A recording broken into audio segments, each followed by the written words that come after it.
Steve Sitter here for the California Winter League, wrapping up the 2017 CWL Postseason. Day 1, Game 1 featured the number 9 Manitoba North Stars and the number 8 Hit King, and it was a tale of two Brandons. Brandon Smalling goes 3 for 3 with a run and RBI, and Brandon Mattern pitches a 5-inning gem, striking out 7 and allowing 1 unearned run to get the victory for the King. The North Stars did make a late push, but they fall in round 1, 4-3.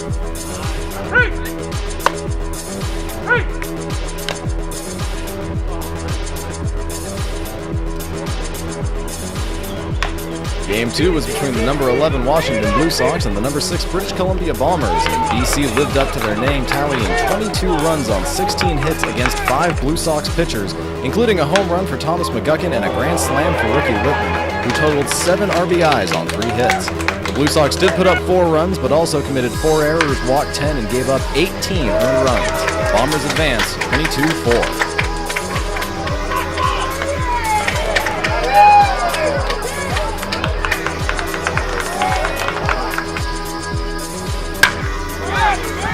Game 3 featured the number 10 Coachella Snowbirds and number 7 Canada A's. A's jump ahead early, scoring 5 in the second and 3 in the fourth. Will Krug went 3 for 4 with a double, triple, 4 RBIs, and 2 runs scored. Adam Brashad goes 6 strong, giving up 2 earned runs and striking out 5. Snowbirds make it interesting, putting up 3 in the seventh, but still come up short by a final score of 8-6.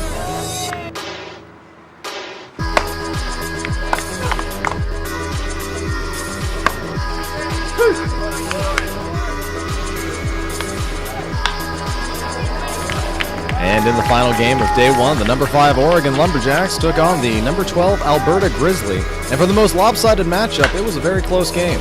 After the first, it was 4-3 Lumberjacks, but after the second, it was 8-3, helped in part by a 2-run bomb by DeAndre Van Slyke. Lumberjack starter J.D. Little struck out 7 in 4 innings of work, and in a game that saw 9 errors, the Lumberjacks walk away victorious 9-6.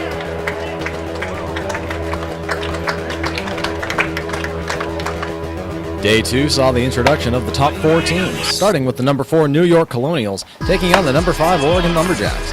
And this one was a pitcher's duel between Colonials C.J. Bond and Lumberjack Mike Egan.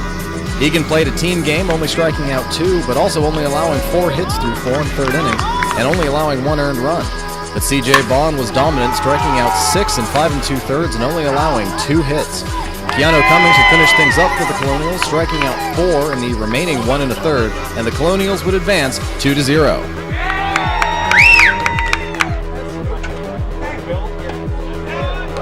Next up was the number 1 Palm Springs Power and the number 8 Hit King, and the big star of this game was Power pitcher Peyton Lobdell, striking out 7 in 6 innings, allowing just 4 hits. Don Andre Clark also helped out, going 3 for 4 with a triple and 3 RBIs. Hit King starting pitcher Katie Griffith only faced 1 batter, but ends up with the loss as that 1 batter ended up scoring, and the Hit King get eliminated by the Power 8-0.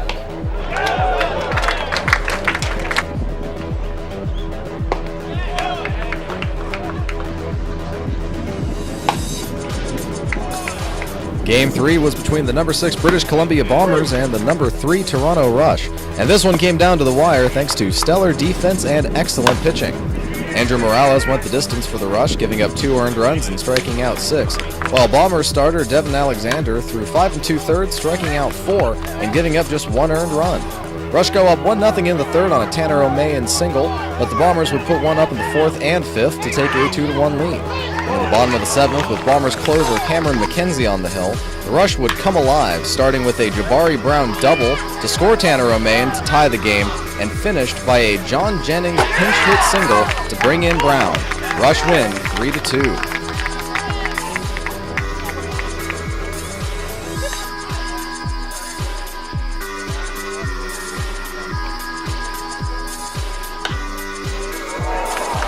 The final game of the day was just as thrilling and featured the number 2 Palm Springs Chill taking on the number 7 Canada A's.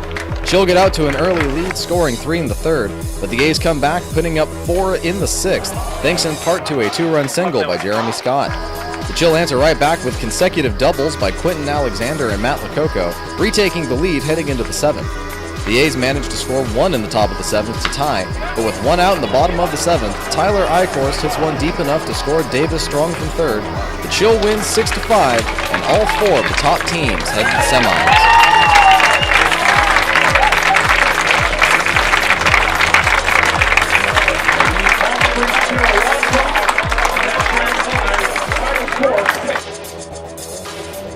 Day 3 starts off with the number 2 Chill and the number 3 Rush. Chill starter Miles Richard goes the distance, striking out 3 and only allowing 1 walk and 4 hits in 7 full innings. The Chill offense combined for only 5 hits, but they came in bunches. Davis Strong and Quentin Perez each bring in 2 runs and a 5-run 5th. The Chill shut out the Rush, saved their bullpen, and advanced to the finals by a score of 7-0.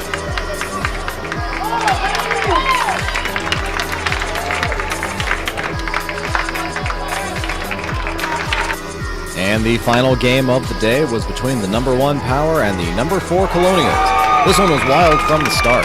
Colonials score 5 earned runs on Power starter Cody Beck in the first, 2 from a Kalani Brackenridge single, and 2 from a Ryan Geary double. Power didn't waste time coming back, scoring 1 in the bottom of the first and 4 in the second, including a solo bomb from Nick Buckner to tie it up. Both teams put up 1 in the 5th, and we head all the way to the 7th in a 6-6 tie. John Giacchis doubles home Lance Montano, Edgar LeBron Jr. singles in Giacchis, and Brackenridge scores LeBron on a sac fly to give the Colonials a 3-run lead. Closer Keanu Cummings goes 1-2-3 on the number 1 seed Power, and the Colonials head to the finals by a score of 9-6.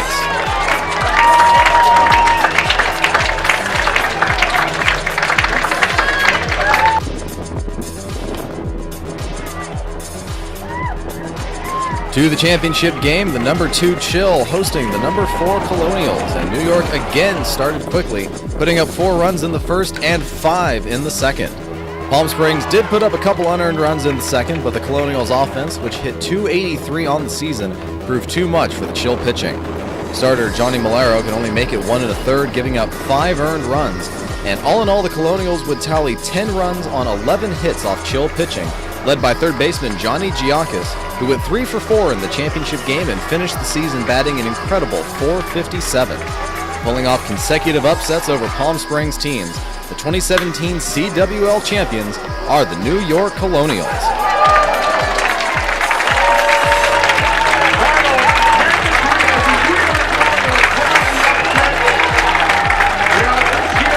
And that wraps up the CWL postseason. For everyone at the California Winter League, I'm Steve Sitter saying thanks for watching, and be sure to join us here at beautiful Palm Springs Stadium next year.